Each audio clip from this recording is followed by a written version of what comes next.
Time to bring in Mike Trudell, who covers the Lakers on the Daily for Spectrum Sportsnet.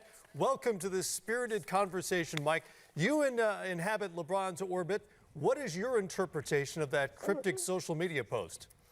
Well, first of all, I'm just fired up over here after what Isaiah Thomas just said. I'm trying to think, can I be like one of the top 75 sideline reporters of the last several years tonight when I go out there and do my hits? I am feeling fired up there.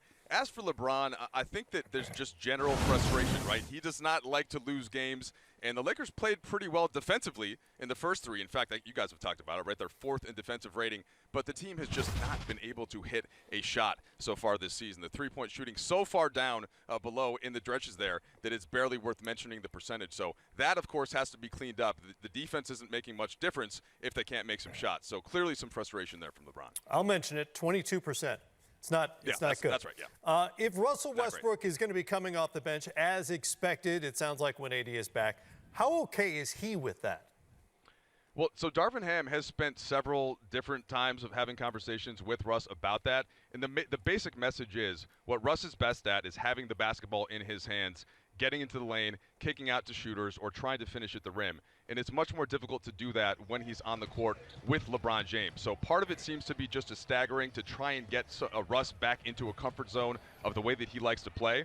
And probably going to see that start tonight. It seems like Russ will come off the bench, and they'll see how that works. They tried to do it in Sacramento, guys, the last preseason game. And, of course, Russ went out after just 5 minutes with that initial hamstring tweak. Yeah, aside from the potential hit to the ego, the strategy makes perfect sense to put the ball in his hands and let him play the way he did for so many years in Oklahoma City, for instance. Until or unless the roster changes or the outside shooting improves in a big way, what are Darvin Ham's options for more efficient offense?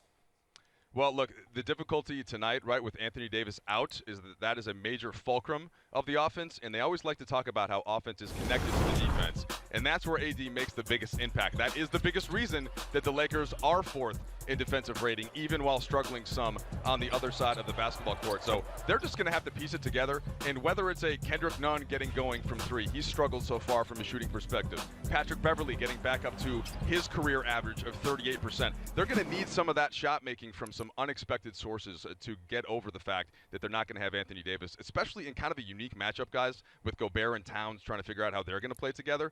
Sometimes teams have gone small against that, but the Lakers won't have their best small ball option with Anthony Davis out tonight. Obviously, we all see the roster. We all know the resumes of the folks on the roster, including their three-point shooting percentages over the course of their careers. And to a lot of us, it just doesn't make a whole lot of sense. I'm sure they're talking about it in L.A. as we've talked about it here. How much pressure is there on Rob Pelinka to make some sort of move sooner rather than later?